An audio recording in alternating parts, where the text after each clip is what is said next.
Poppy is one of the most controversial characters in Poppy Playtime history. Even though she keeps trying to show us her good intentions, there are some facts that hint she might not be totally honest with us. And her escape in Chapter 4 just adds more fuel to the fire when it comes to the truth we'll uncover about her in Chapter 5. On top of that, we're also going to dive into what might happen to Poppy in Chapter 5 and how it could affect us and the future of Playtime Co. as a whole. If you think about it, Poppy is kind of the beginning of Playtime since she was the first fully successful experiment. To create her, they used parts of Elliot Ludwig's daughter, though we don't know exactly which parts. Honestly, I'm glad they kept that detail vague, but trust me, that info is gonna matter later. Our first encounter with Poppy happened in Chapter 1 when we freed her from that case. The same case that's gonna play a key role in Chapter 5, but we'll get to that. After we let her out, she just disappeared, and then in Chapter 2, she kept helping us, acting like a good character, until we defeated Mommy Longlegs. But when we met Poppy again, something about it felt kinda off. Did you kill her? Good. I'll board the train. We need to leave. And honestly, I don't even want to comment on what happened next. I'm cooking up a crazy video where you'll learn the truth about the player. And trust me, it's important. See, we had a clear goal, get out of that damn Playtime Co., and Poppy even offered to help. But instead of letting us escape, she straight up decided it wasn't our time yet and made sure the train that could have taken us away derailed, leaving us with zero chances of getting out. I was so scared she'd put me back in that case. But you saved me. You're perfect. Too perfect to lose. I'm sorry. I can't let you leave. I've never met anyone like you. Do you know how long I've been stuck in that case? Well, too long. I had so much time to think and reflect. Time to figure out exactly what I would do when free. We'll set things right. Terrible things have happened. But I know that whatever I need you to do, you're capable. And that's when the first theories started popping up. Maybe Poppy ain't as sweet and innocent as she wants us to think. What if everything she's done was just part of her own plan, and to her, we're not equals, just pawns in her game? At the same time, we got our first real look at the prototype's claw, which is crazy important for this video and Poppy's future. Then came Chapter 3, where Poppy finally started spilling the truth. I need you, so we can get revenge on those monsters who've tortured you, who've tortured us. They didn't act alone. They're disciples of the original, the prototype. All that death didn't fix anything.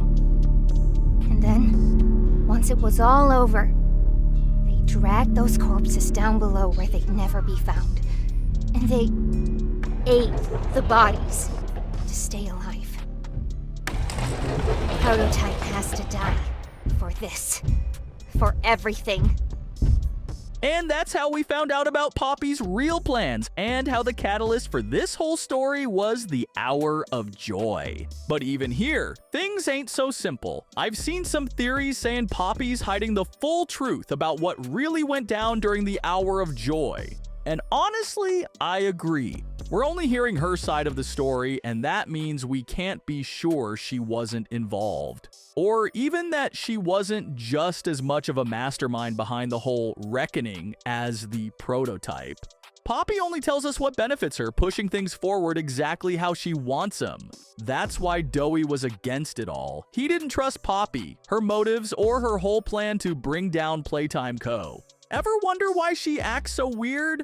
Why she straight up abandoned us at the end of Chapter 4? The answer's actually pretty obvious, and the first real clue to both her past, and more importantly for this video, her future, came from that conversation with the prototype. You can come home. How much do you know? Everything. I've got something special in mind. I prepared prepared it just for you. And this one, You will never want to leave. No. No, no, no. This entire time, you've lied to me! Only because you've kept Missing the point. It's always been about you. and we'll hobby you. what we are. That's not a truth that can be Burnt away. No. Not when it can mean so much more. Prototype. Please. It's time to come home. Poppy. It's time to come home.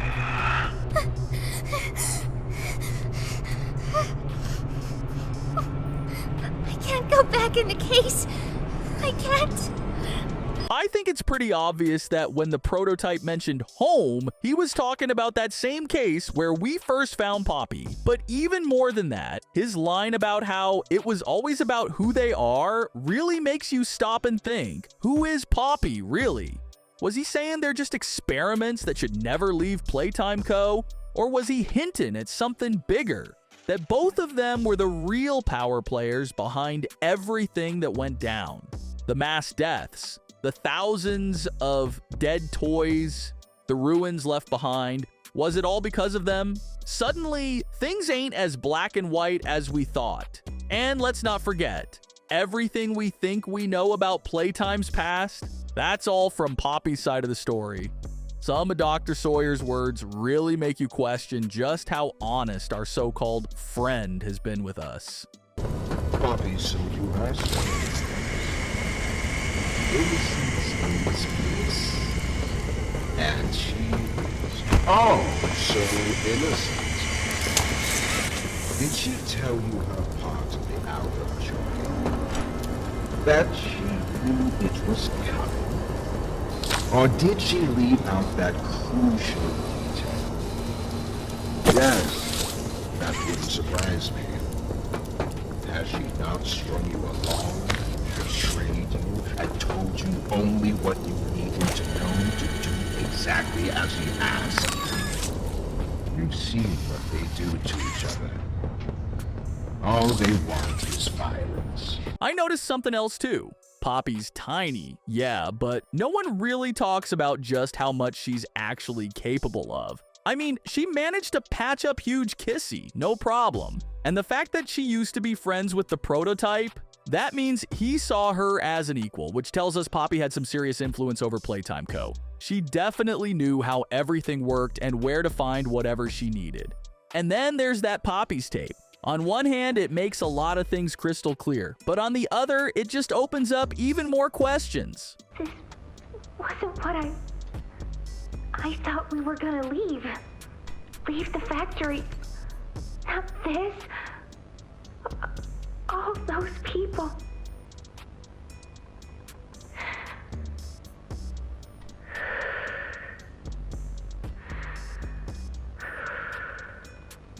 Prototype says we can't leave. Not now, not ever. I hate him. I hate him, and I hate this place, and I hate that he's right. He explained everything, and he's right. We can't leave. It's too risky.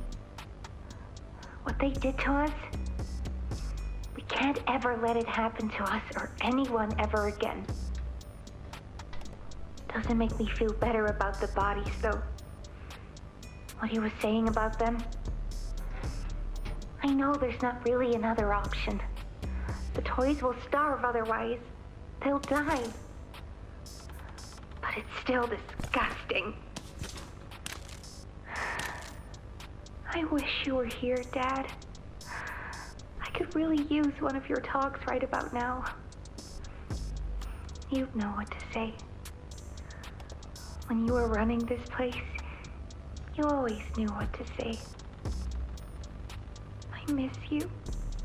There was also another tape where we overheard a conversation between Poppy and Ollie, who, as we now know, turned out to be the prototype. In that tape, Poppy talked about how exhausted she was, how she couldn't take the constant experiments anymore, how much pain they caused her. So yeah, all this was basically a deep dive into Poppy's full story. Now, we really understand all the inconsistencies, the issues, and her real goals. Even though we know a lot, the actual truth, we've had to piece it together bit by bit from all the chapters. And honestly, isn't it kind of insane that the one character who keeps calling herself our friend is still hiding so much from us? That's exactly why her escape might just be the key to unraveling everything. The prototype's been after Poppy ever since we let her out, and we know why. It's cause she's a reincarnation of Elliot Ludwig's daughter. But why does the prototype need her so bad? We'll save that for another time. What I am sure of, though, is that he's got some serious unfinished business with Poppy because of what went down after the Hour of Joy. In his eyes, she straight up betrayed him, and the only place she really belongs is back in that case. And since the prototype is always lurking, Poppy's escape was probably the dumbest, most reckless move she's ever made. So after we deal with Huggy, there's a solid chance we'll run into our friend again, just like the first time. But this time, she won't be able to leave without giving us the real truth. Too many people have already paid the price for her blind faith in her own plan. Now, let me make one thing clear. Poppy isn't a traitor or some big villain, but the fact that she keeps hiding the actual truth makes it feel like we're playing a really dangerous game. Maybe Poppy was actually one of the masterminds behind the Hour of Joy, and she's just too scared to admit it. So she twists the story to make it seem like the prototype was the only monster in all this. Or maybe she knows some crazy secrets about Playtime Co.'s research. Stuff the prototype desperately needs. Either way, Chapter 5 is gonna rip the veil off everything we thought we knew about Playtime Co. And that's where this whole story comes to an end. So what do you think about Poppy? What do you think is gonna happen to her in Chapter 5? Drop your thoughts in the comments. And with that, I'll catch you in the next one.